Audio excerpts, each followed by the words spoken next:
সারু চরিত্র ভারত বরিষে ভৈলন্ত নিপতি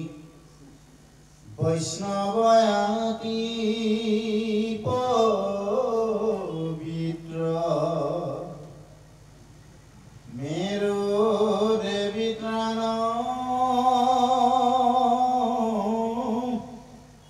মহিষী ভৈলন্ত রূপে গুণে আনন্দিতা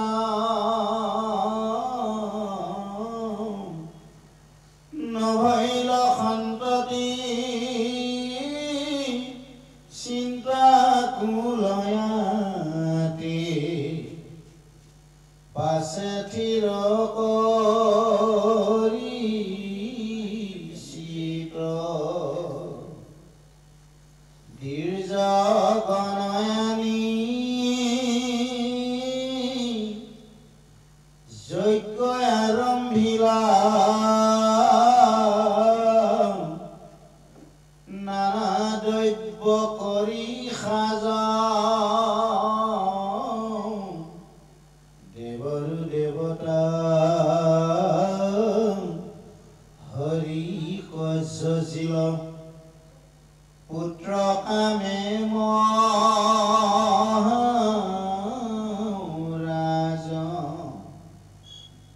দৈৱ দেশ কাল পাত্ৰ সুদৰ্শিনা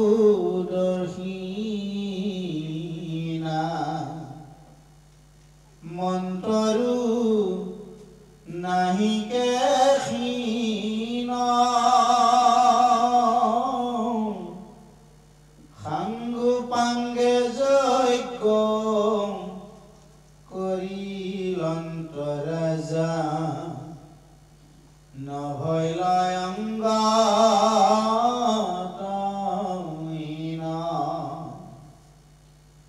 পাছে কৃপাময় জানিলা হৃদয় মুকে সেই ভজনী পতি কৰ্মশীল জনে আমাক নপাৱে আমি ভকত গতি হেন গুণী মনে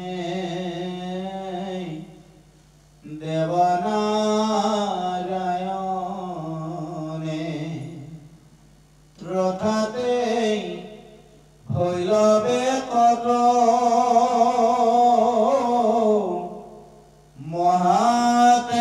মহাতেজৰাশি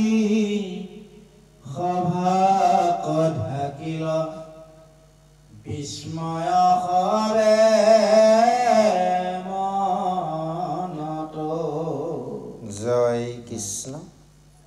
জয় গুৰু শংকৰ সৰ্বগুণাকৰ জাকেৰি নাহিকে উপাম তুহাৰি চৰণকো ৰেণু শতকৌটি বাৰেকো কৰোহো প্ৰণাম বাৰেকো কৰোহো প্ৰণাম। জয় জয়তে পছতীয়া দৌল মন্দিৰৰ ধাৰাবাহিক হিচাপে চলি অহা ভাগৱত অধ্যয়ন চক্ৰ সমবেত হৈ থকা সমূহ সাধু গুৰু ভকত ভকতনী যুৱক যুৱতী সবাৰো শ্ৰী চৰণৰ সেৱা নিবেদন জনাইছোঁ। আমাৰ যোৱা সপ্তাহত অগ্নিধৰ কথা উল্লেখিত হৈছিল। আজি অগ্নিধৰ পুত্ৰৰ নাভি, সেই নাভি ৰজা কথা উল্লেখিত হৈছে ইতিমধ্যে দুলৈ চন্দন। সেয়েহে আমি পদবন্ধে এইখিনি আলোচনা কৰিব বিচাৰিছোঁ। এইখিনি কৰিবলৈ যাওঁতে অবাঞ্ছিত ভুল ভ্ৰান্তি হ'ব পাৰে, সমূহ ভুলত ক্ষমা বিচাৰি এভাগী ঘোষাৰে সেৱা দিছোঁ। কৃষ্ণ কৃষ্ণ শংকৰ গুৰু হৰি এ ৰাম ৰাম ৰাম ৰাম তোমাৰ চৰণ সেৱাৰ গোবিন্দ্ৰ নাজানো একো উপায় জিমতে সেৱাত ৰহিব কৰোণা কৰিতে হৰি জুৱাই অৰাম কৰিতে হৰি জুৱাই জয় কৃষ্ণ। ইতিমধ্যে সেই গংগা তীৰত পৰীক্ষিত মহাৰাজক খুব গুৰুদেৱে কৈছে যে হে ৰজা পৰীক্ষিত, হে কুৰুপতি, যে এতিয়া মই তোমাক সেই নাভি চৰিত্ৰ অৰ্থাৎ অগ্নিধৰ পুত্ৰৰ নাভি চৰিত্ৰৰ বিষয়ে উল্লেখিত কৰিব বিচাৰিছোঁ। যে সেই নাভি ৰজাই এই ভাৰতবৰ্ষত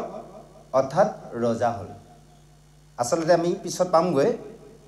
ইয়াৰ পূৰ্বতে কিন্তু এই নাভিৰ দিনত ভাৰত নাছিল, হৰিবৰ্ষ বুলি আছিল দেশখনৰ নাম। পিছতহে আমাৰ ওলাবগৈ। এতিয়া নাভি ৰজা হ'ল, নাভি ৰজাৰ পিছতে আহিব নাভিৰ পৰা এতিয়া আকৌ এজন জন্ম হ'ব ঋষভৰ পৰা আহিব ভৰত। এই ভৰতৰ নামতহে ভাৰতবৰ্ষ হ'ব। আমি পামগৈ লাহে লাহে, যা হওক। সেয়ে কৈছে ভাৰতৰ বৰিক্ষে ভৈলন্ত নৃপতি বৈষ্ণৱ আতি পবিত্ৰ। এই ভাৰতবৰ্ষৰ ভিতৰত সেইজন ৰজা হৈছিল কোন? নাভি ৰজা। তেওঁ বৈষ্ণৱৰ ভিতৰত অতি উত্তম পবিত্ৰ বৈষ্ণৱ বুলি কৈছে। আৰু তেওঁ বিয়া কৰাইছিল কোন? সেই মেৰুৰ 9গৰাকী পত্নী অগ্নিধৰ 9জন পুত্ৰই বিবাহ কৰাইছিল। যদিও সেই মেৰুৰ কন্যাক বিয়া কৰাইছিল, তেওঁলোকৰ কোনো সতি সন্ততি হোৱা নাছিল। ৰজাৰ কেৱল এটিয়ে চিন্তা আছিল, তেওঁলোকৰ কোনো সতি সন্তান নোহোৱাৰ বাবে পুত্ৰ কামনা কৰিছিল। অৱশেষত পুত্ৰ কামনা কৰি সমস্ত ঋষি সমস্তক মাতি আনি তেওঁ ঈশ্বৰৰ প্ৰভু ভগৱন্তৰ যজ্ঞ আৰম্ভ কৰিলে। যে সেই যজ্ঞত ঋষিসকলক দ্বাৰাই তেওঁ দান দক্ষিণা অৰিহণা দি যিমান দ্ৰব্য দিব লাগে, যিমান যি মন্ত্ৰপাঠ কৰিব লাগে ঋষি সমস্ত দ্বাৰাই কৰাই তেওঁ এক ধ্যানে কেৱল প্ৰভু ভগৱন্ত হৰিক যজ্ঞ কৰিছিল। আৰু অৱশেষত সেইজন পৰম প্ৰভু ভগৱন্তই দেখিলে যে এইজন ৰজাই কেৱল মোৰ বাবেহে, মোক পাবলৈহে তেওঁ যজ্ঞ কৰিছে। যিসকল কৰ্মশীল অৰ্থাৎ কৰ্মত ব্যস্ত, সেইসকলে কেতিয়াও মোক লগ বা দৰ্শন নেপায়। কেৱল ভকতৰহে মই গতিদাতা। যিয়ে মোক ভক্তি কৰিব সেইজনক মই অতি সোনকালে কৃপা কৰোঁ। এনেভাৱে কৈছে। সেই এনেভাৱে প্ৰভু ভগৱন্তই নাৰায়ণে চিন্তা কৰি আহি তেওঁ কি কৰিলে? মহা তেজস্বী ৰূপেৰে আহি সেই যজ্ঞস্থলীত দৰ্শন দিলে। আহক, এই যে যজ্ঞত ঋষি সমস্তক আনি আজি নাভি ৰজাই পুত্ৰ কামনা কৰি যি যজ্ঞ আৰম্ভ কৰিছিল, সেই যজ্ঞত আহি পৰম প্ৰভু ভগৱন্তই তেওঁৰ দৰ্শন দিয়াৰ পিছত আহকচোন সেই ঋষি সমস্তই আৰু নাভি ৰজাই কেনেভাৱে সেইজন পৰম প্ৰভু ভগৱন্তক কি স্তুতি কৰে, পিছত হয়তো নিশ্চয় সুন্দৰভাৱে দিয়া আছে। আহক আমি শ্ৰৱণ কৰোঁ। জয় কৃষ্ণ।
Netra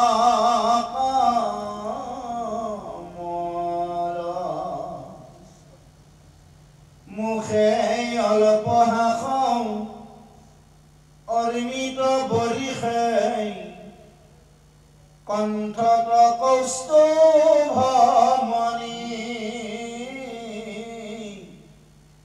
হৃদয় বিশাল শুভে বনমালা কটিত ৰত্নৰ কিঙ্কিণী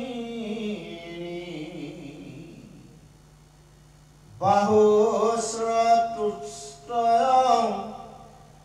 প্ৰকাশ কৰয় ৰত্নৰয়ঙ্গস্থিতাতে শঙ্খ চক্ৰ গদা পদ্ময়া দিয়স্ত ধৰিয়া চাচাৰি হালে গুৰু কৰি কৰাও জংঘা মনোহৰ প্ৰদত লকি খলয় নপুৰৰ ধ্বনি ৰুণু জুনু শুনি নখচগ্ৰ পাশয় হেন ৰূপে প্ৰভু বেকট ভৈলন্ত্ৰ দেখিলন্ত নৰপতি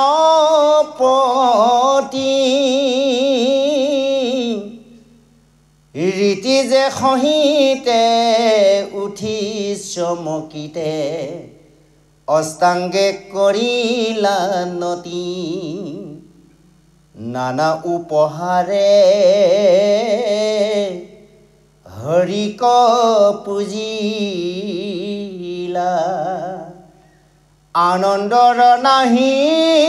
পাৰ দৰিদ্ৰ সকলে যেন অবিকলে পাইলে ৰত্ন ভাণ্ডাৰ আৰাম পাছে দি জগনে স্তুতি আৰম্ভিলা নিপতিক আগ কৰি ভনে অনিৰুদ্ধ হুয়া মন ক্ষুদ্ৰ ডাকি বোলা হৰি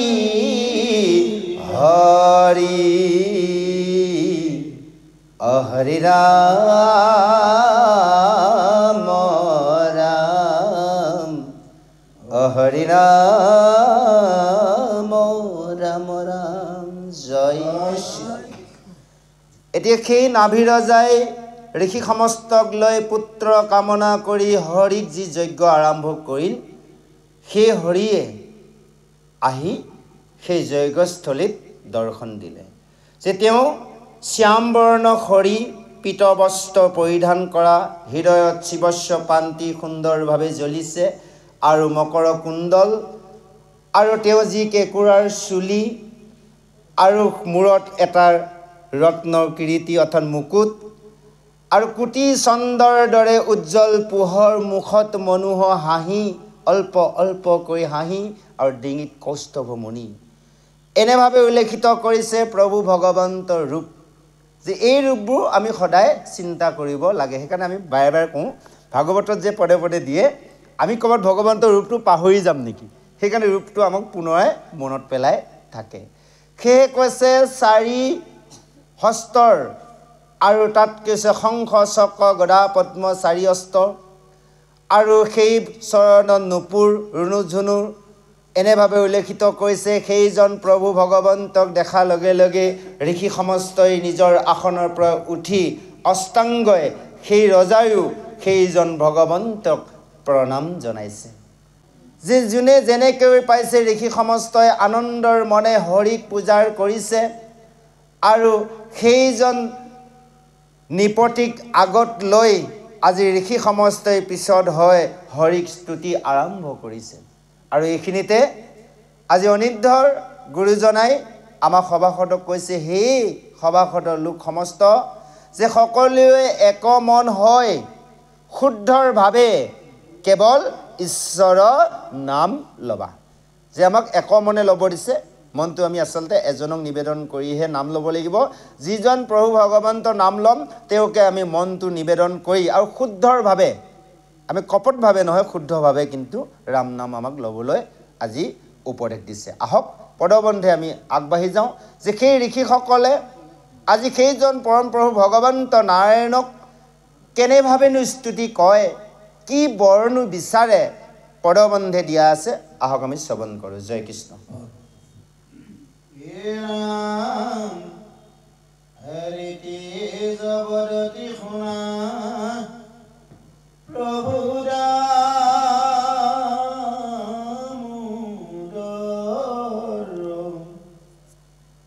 ত্ৰিভুৱনে পূজ্যতম তুমি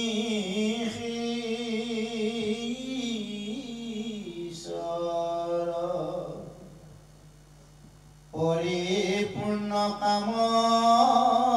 আছা জগত ব্যাপী ভকতৰ পূজা লোৱা খাই খাতে তথাপি স্তুতি কৰিবা নাহিকে মাৰ নমো নমো মন্তে মাত্ৰ কৰোনা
বাক্য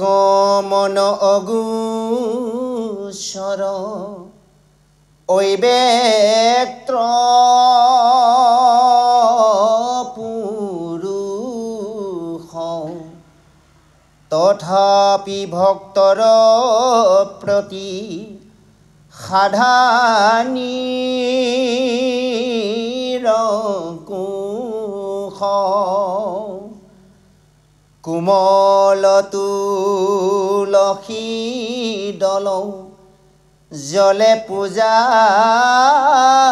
কৰে অৰাম কুশ কিশলয় দেন্ত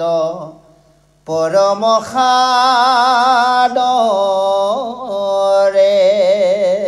জয় কৃষ্ণ। এতিয়া সেইজন পৰম প্ৰভু ভগৱন্তক আজি সেই নাভি ৰজাক আগত লৈ ঋষি সমস্তই এনেভাৱে ঈশ্বৰক স্তুতি কৰিছে। হে প্ৰভু দামোদৰ, তুমিয়েই হৈছা সমস্তৰ জগতৰ ঈশ্বৰ আৰু সমস্ত জগতে তোমাকেই পূজাৰ কৰে। তুমিয়ে পৰিপূৰ্ণ, তুমি সমস্ত জগততে ব্যাপী আছা আৰু তুমি ভকতৰ পূজা সাক্ষাৎ তুমি গ্ৰহণ কৰা। তোমাক আমি স্তুতি কৰা শক্তি সাধ্য আমাৰ নাই, তথাপিতো তোমাক নমো নমো মন্ত্ৰৰে আমি তোমাক নমস্কাৰ কৰিছোঁ যে তুমি সতৰ ৰজ তমৰ এই প্ৰকৃতি গুণৰো যিমান আছে তাৰো গুণৰো অতীত, তোমাৰ কোনো গুণৰ মহিমা নাই। যে আমি হৈছোঁ এই তোমাৰ সতৰ ৰজ তমৰ গুণতে আবদ্ধ হৈ আমি কি হৈছোঁ এই তিনি জগতত অন্ধ হৈ আমি আবদ্ধ হৈ বন্দী হৈ আছোঁ। আমি হ'লোঁ জৰৰ, তুমি হৈছা চৈতন্য। সেয়ে কৈছে হে প্ৰভু এতেকে তোমাৰ ৰূপ নাহি নিৰূপম, বনাইবা সামৰ্থ্য হৈবেক কোনজন। সেইকাৰণে তোমাৰ ৰূপ গুণ বৰ্ণনা কৰা আমাৰ কোনো সাধ্য শক্তি নাই, কোনেও নোৱাৰে, কাৰণ তোমাৰ কোনো গুণৰ আকাৰ নাই। কিন্তু তুমি লীলাৰ যি কৰিলা সেয়াই হৈছে সকলো বাবে অমৃত নদী। তোমাৰ সেই লীলাৰ গুণকে যদি অকণমানো যদি কোনোবাই প্ৰাণ কৰে অৰ্থাৎ শ্ৰৱণ কৰে কীৰ্তন কৰে, সেইজনো সমস্ত দুখ দূৰ হয়, তেওঁ আনন্দ বা সুখ লাভ কৰে। এনেকৈ তোমাৰ বাক্যৰ তুমি পৰম পুৰুষ, তোমাক কোনো বাক্যই তোমাক সন্তুষ্ট কৰিব নোৱাৰি যদিও তথাপিতো তুমি ভক্তৰ অকণমান সেৱাকে গ্ৰহণ কৰি তুমি কৃপাৰ কৰা। সেইকাৰণে ভগৱন্ত আমি একো দি সন্তুষ্ট কৰিব নোৱাৰোঁ, কেৱল আমি শুদ্ধ সত্যৰভাৱে যদি অকণমান সময় ভগৱন্তৰ নাম স্মৰণ বা শ্ৰৱণ কীৰ্তন কৰোঁ, ভগৱন্ত তাতে গৈছে তথাস্তু। এসোপা দ্ৰব্য দিও নোৱাৰোঁ, এসোপাৰ আমি ভগৱন্তৰ নাম গুণ বৰ্ণনা কৰিও নোৱাৰোঁ। যদি আমি এই আগতে গোপাল কি কয় অনিৰুদ্ধ কাষ্ট কৈ থৈ গ'ল যে শুদ্ধ মন আৰু শুদ্ধ চিতে আমি যদি হৃদয়ে ভগৱন্তক যদি অকণমান চিন্তা কৰোঁ, তেতিয়া কৈছে সেইখিনিতে সন্তুষ্ট। আজি ঋষি সমস্তই এনেভাৱে প্ৰভু ভগৱন্তক কৈছে, প্ৰভু যদিহে তোমাক শুদ্ধ সত্যৰভাৱে অকণমান তোমাৰ যি লীলাৰ গুণ শ্ৰৱণ বা কীৰ্তন কৰে, তুমি তাতে সেইজনক তুষ্ট হোৱা বা সন্তুষ্ট হৈ তুমি কৃপাৰ কৰা। আহক ইয়াৰ পিছত আৰু সুন্দৰভাৱে ঋষি সমস্তই আজি স্তুতি আৰম্ভ কৰিছে। সেই নাভি ৰজাৰ কাৰণে কি কি স্তুতি আৰম্ভ কৰে পিছৰ পদত দিয়া আছে, আহক আমি শ্ৰৱণ কৰোঁ। জয় কৃষ্ণ। জয় জয় নাৰায়ণ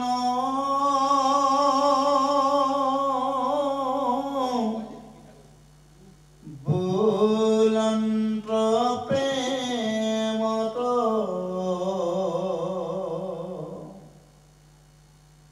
এতে কতে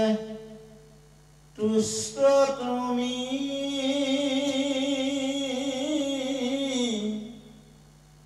হুয়া ভগৱন্ত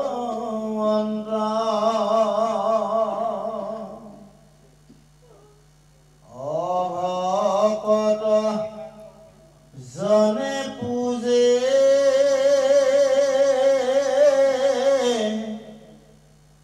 নানাই উপহাৰে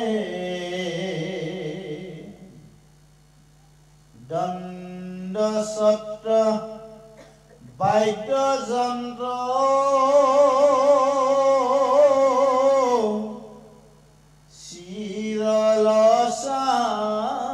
চিৰলচামৰে কাল দেশ পাত্ৰ দ্ৰব্য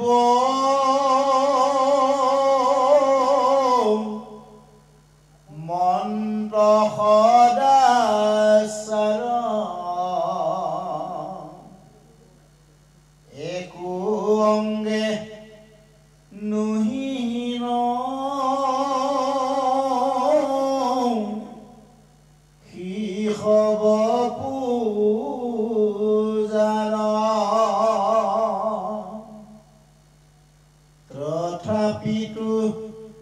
ত্ৰাক তুমি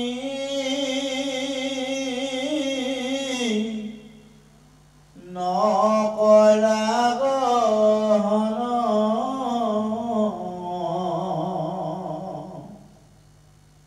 হেন সেৱ কতি প্ৰিয়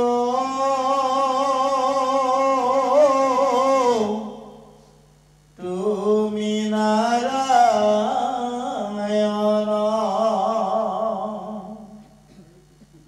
সকামে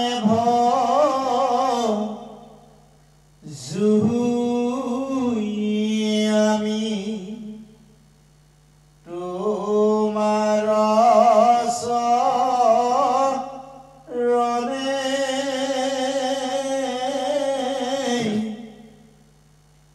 চাৰি পুৰুষাৰ্থ দিবে জুই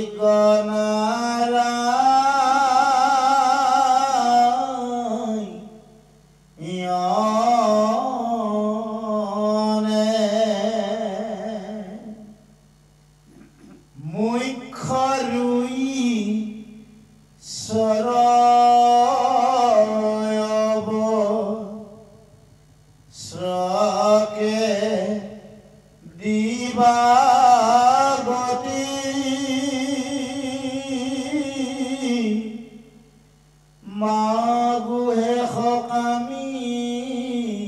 আমি ভুকুতে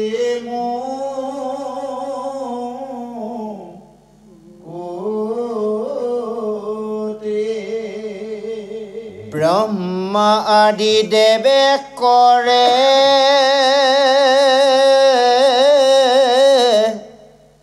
যাহাক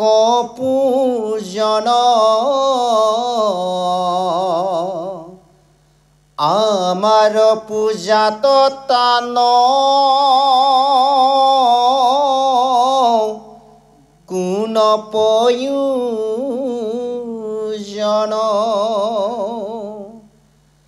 সাপেক্ষ জনত যেন ভৈল অনুৰাগ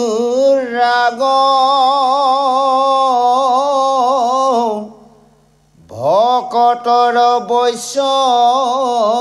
তুমি নোহোৱাবি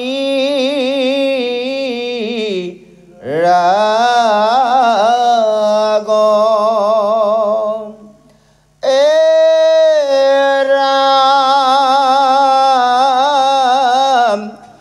যাৰ দৃষ্টি পথে তুমি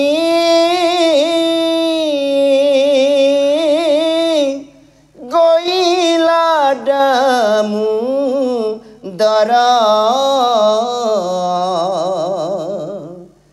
ইহঁতে অধিক আৰু আছে কোন বৰ বৈয়াই গনলে দহি লেক কৰ্ম ফল আত্মায়ে ৰময় যাৰ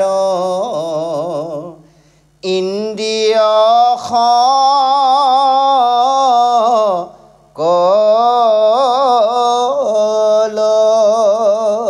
জয় কৃষ্ণ।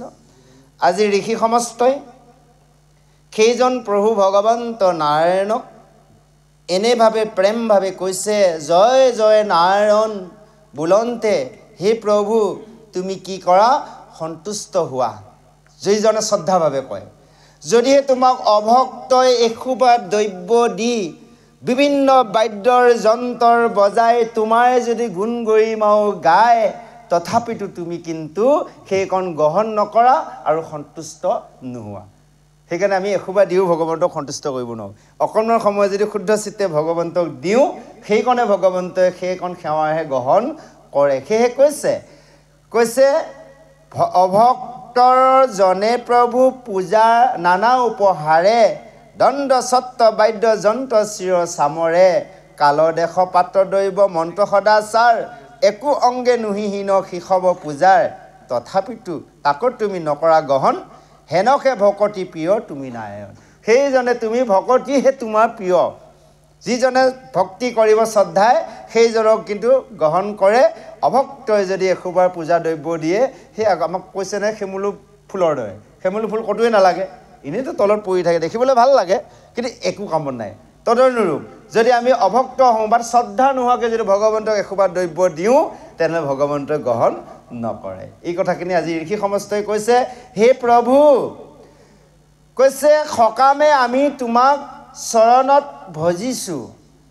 যে চাৰি পুৰুষাৰ্থ কৰা আমাৰ যোগ্য নাই হে নাৰায়ণ যে আমি চাৰিজন পুৰুষৰ সাৰ্থ কৰ্ম কৰিব লাগে যে আমি বিষয়ত থাকি সকামিত থাকি আমাৰ কৰা খাদ্য শক্তি নাই হে প্ৰভু নাৰায়ণ যে তুমি মুখ্যৰো ঈশ্বৰ তুমি হে প্ৰভু গতি দিবা আমি তোমাৰ চৰণত সকামী হয় ভুকুটি মুকুটি তোমাৰ চৰণত মাগিছোঁ যে তুমি মুখ্য গতিদাতা তুমি এইখিনি কৃপা কৰিবা যিজনক তোমাক প্ৰভু ব্ৰহ্মা আদি দেৱগণে সকলোৱে পূজা কৰে আমি তোমাক পূজা কৰা আমাৰ খাদ্য শক্তিয়ে নাই তে সেইজনক আমি কেনেকৈ সন্তুষ্ট কৰিম আজি ঋষি সমস্তই কৈছে যে আমাৰ সেইকণ তোমাক পূজা কৰা বা তোমাক সন্তুষ্ট কৰা আমাৰ খাদ্য শক্তি নাই তুমি ভকতৰহে বৈশ্য তুমি তেতিয়া কেতিয়াও ভকতৰ প্ৰতি বেয়া ভাৱ নকৰা সেয়েহে আমি তোমাৰ চৰণত এনেভাৱে ভক্তি কৰিছোঁ হে প্ৰভু দামোদৰ তুমি আমাক কৃপা কৰিবা যে তুমি য'ত দৃষ্টি দিয়াৰ তুমি য'ত থাকাৰ সেইজনৰ কোনো কাৰণত একো অসুবিধা হ'ব নোৱাৰে আৰু যে বৈৰাগ্য যেতিয়া আমি কি হয় আমি বৈৰাগ্যৰ ভাৱৰ আহিলেহে কৰ্মফলটো আমি ত্যাগ কৰিব পাৰিম আমাৰ বৈৰাগ্যৰ ভাৱ নাহে যে সেইকাৰণে কৈছে যি ইন্দ্ৰিয়সকলৰ দ্বাৰাই আমি কৰ্ম কৰিছোঁ এই সমস্তৰ তোমাৰ চৰণত আজি আমি নিবেদন কৰিছোঁ তুমিহে সকলক দমন কৰিব পাৰিবা আমাৰ কৰা খাদ্য শক্তি নাই এই কৰ্মফলে আমাক কি কৈছে এফালৰ পৰা দহি লৈ গৈছে সেইকাৰণে কৈছে আত্মাই ৰময় যাৰ ইন্দ্ৰিয়সকল আত্মাই যদিও ৰমন কৰে ভগৱন্তক ইন্দ্ৰিয়ই কিন্তু সেইকণ সুবিধা নিদিয়ে ঈশ্বৰৰ নামটো লৈ আছোঁ আত্মাই ঈশ্বৰ কৃষ্ণৰ নাম ল'ব বিচাৰিছোঁ ইন্দ্ৰিয়ই কৈছে ইটো খাওঁ সিটো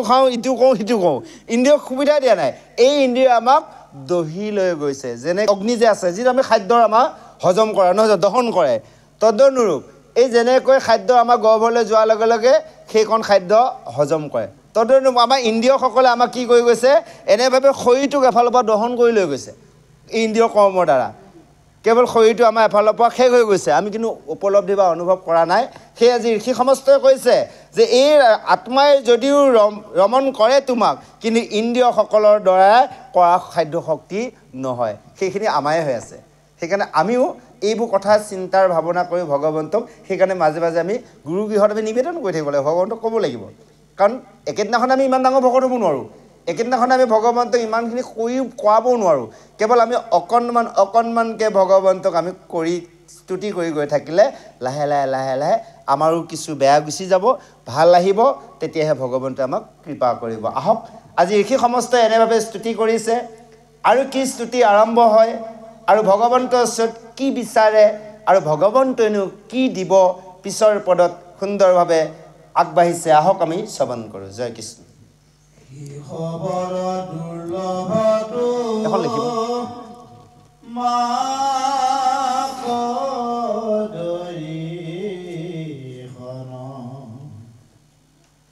সিহে দেখে কৰে যিটো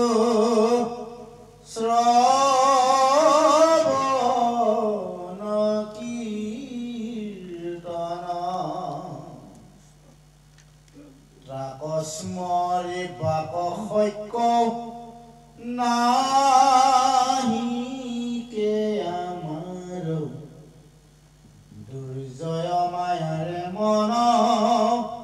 মোহিলে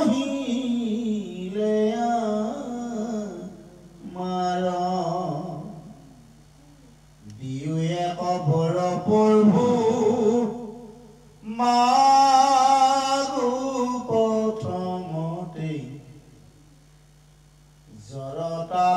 হামিতব ৰতে বিচলন্তে নচাৰু নাম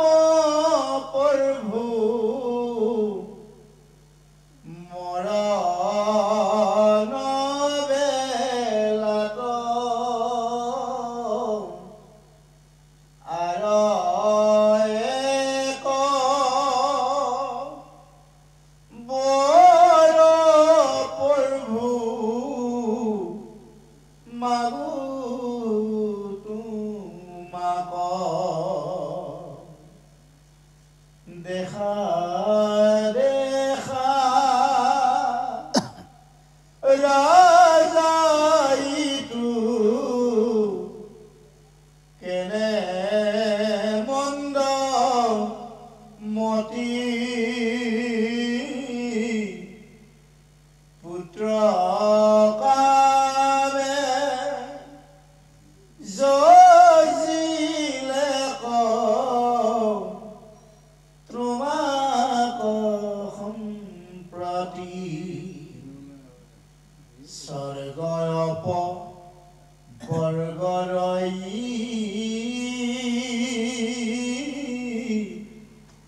শৰণাৰায়ণ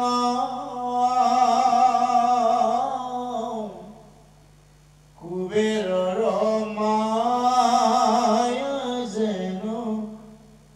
মাগে সুদকনা তোমাৰ মায়াৰে অংক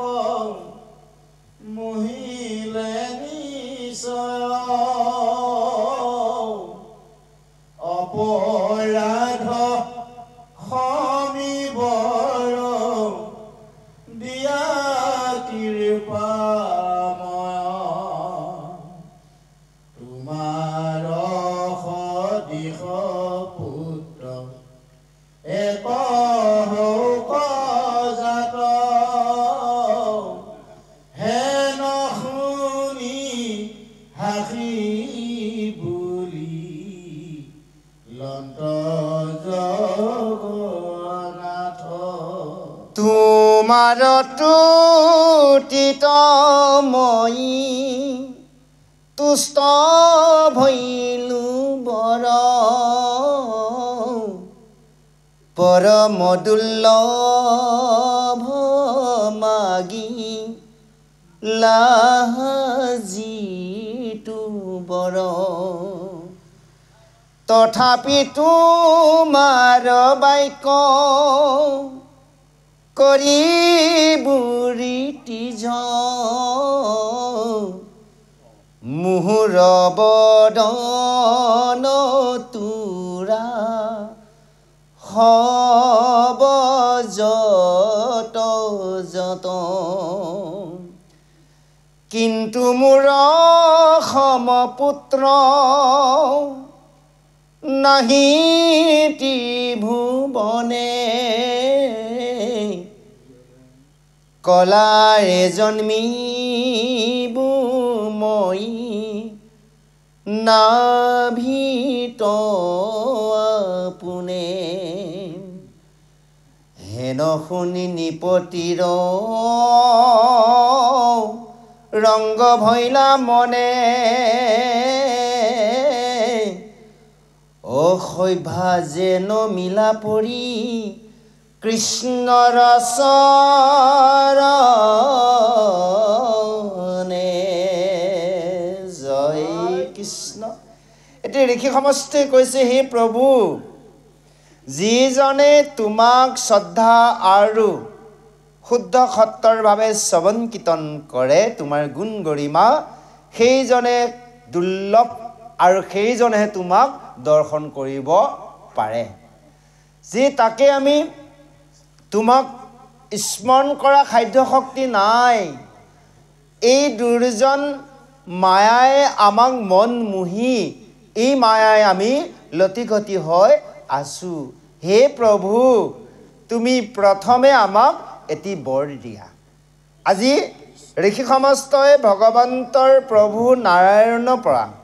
প্ৰথমে যি বৰ মাগিছে, এই বৰটো কিন্তু আমাক বিশেষ প্ৰয়োজন আমি সেইকাৰণে মাজে মাজে কওঁ কি বুলি কৈছে যে হে প্ৰভু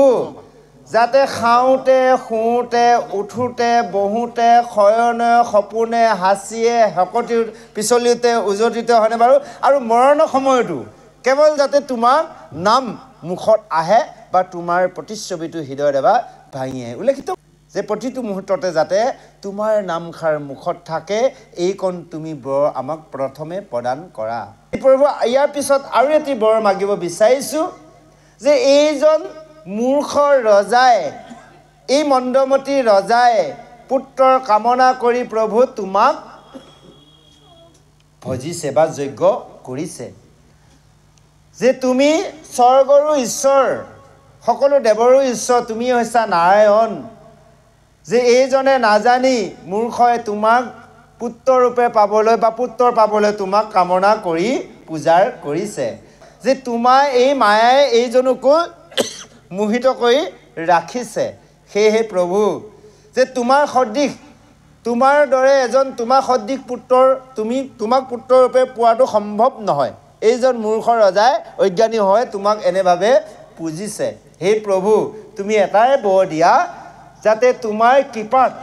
এই ৰজাৰ যাতে এজন পুত্ৰ জন্ম হয় আজি ঋষি সমস্তই কিন্তু মাগিছে আপোনালোকে পাবগৈ ঋষি সমস্তই পুত্ৰ কামনা কৰিছে কাৰ বাবে সেই নাভি ৰজাৰ বাবে এই যে নাভি পুত্ৰ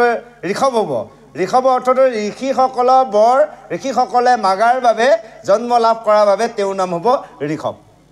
ঋষিৰ মানে বৰ বা ঋষিৰ কামনা বাসনাৰ বাবে ভগৱন্ত অৱতাৰ লাভ কৰিব তেওঁৰ নাম হ'ব ঋষভ ইয়াৰ পিছতে ওলাবগৈ জানি কোৱাৰ লগে লগে প্ৰভু ভগৱন্ত সেইজন জগন্নাথ প্ৰভু নাৰায়ণে হাঁহি কৈছে তোমাৰ তুতিত মই তুষ্ট ভৈলো বৰ পৰম দুৰ্লভ মাগিলা হা যিটো বৰ তোমালোকৰ তুতিত মই সন্তুষ্ট হ'লোঁ আৰু তোমালোকে যি বৰ মাগিলা সেই হওক কাৰণ তোমালোক ঋষি সমস্তৰ মোৰ পৰাহে তোমালোকে জন্ম লাভ কৰিছা সেয়ে তোমালোকৰ কামনাৰ বাসনাৰ পূৰ্ণৰ বাবে মই মোৰ এটাৰ কলেব অংশৰ মই সেইজন নাভি পুত্ৰ হৈ জন্ম লাভ কৰিম কিন্তু কৈছে কিন্তু মোৰ সম পুত্ৰ নাহি ত্ৰিভুৱন মোৰ কথাখিনি শুনাৰ লগে লগে আজি নাভি ৰজা আনন্দিত হ'ল সেই সভাতে তেওঁ অষ্টাংগৰভাৱে সেই প্ৰভু ভগৱন্তৰ চৰণত আৰু ঋষি সমস্তৰ চৰণত সেৱাৰ ধৰিছে ঋষি হৈছে কোন কলিযুগৰ ভকত সেই ভকতে যদি বৰ দিয়ে ভগৱন্তৰ ওচৰত নাগে কিয়নো সেৱা ভাগ পাতোঁ আমি হয় কিহকণে অপায় মংগল হোৱাৰ বাবে নিজে ভগৱন্তক স্তুতি মিনতি কৰিবলৈ পৰা নাই অপায় মংগলবোৰ সেইকাৰণে কেইজনমান ভকত মাতি আনি ভকতৰ দ্বাৰাই আকৌ ভগৱন্তক স্তুতি কৰা যায় ভকতে কি কয় কি যে ভগৱন্তৰ গুণ গৰিমা গায় লাষ্ট টাইম গৃহস্থখনক আশীৰ্বাদ এটা দিয়ে অৰ্থাৎ ভগৱন্তক কয় হে প্ৰভু এইখন গৃহত এনে অপায় অমংগল হৈছে তোমাৰ বেটীয়েকে এইখন গৃহৰ বা এইসকলক উদ্ধাৰ কৰোঁতা কোনো নাই তুমি কৃপা কৰিবা যিকণ দ্ৰব্য তোমাৰ চৰণত দিছে ভকতৰ চৰণত যি সেৱাৰ দিছে তোমাৰ চৰণতে ধৰিছে তুমি এই গৃহখনত যদি অপায় অমংগল আছে তুমি দূৰ কৰিবা অৰ্থাৎ আজি এই ঋষি সমস্তই সেই ৰজা হয় ভগৱন্তৰ চৰণত এনেভাৱে স্তুতি কৰিছে সেইকাৰণে এই ব্যৱস্থা অকণ আমি কৰি থাকোঁ গৃহলৈ কলিযুগত হৈছে ঋষি কোন ভকত গতিকে এইসকল ভকতসকলক মাতি গৃহ অপায় অমংগল বিভিন্ন ইত্যাদি কাৰণে মাতি পেলাই ভগৱন্তক গুণ গৰিমা গাই অৱশেষত সেৱাভাগ ধৰা যায় সেয়ে আজি ৰজাই ভগৱন্তৰ চৰণত আৰু ঋষি অৰ্থাৎ ভকতৰ চৰণত সেৱাভাগ ধৰিছে যাৰ গুৰু সমস্ত এই মাতৃ সমস্ত সময়ৰ প্ৰতি লক্ষ্য ৰাখি আমি বিৰতি লৈছোঁ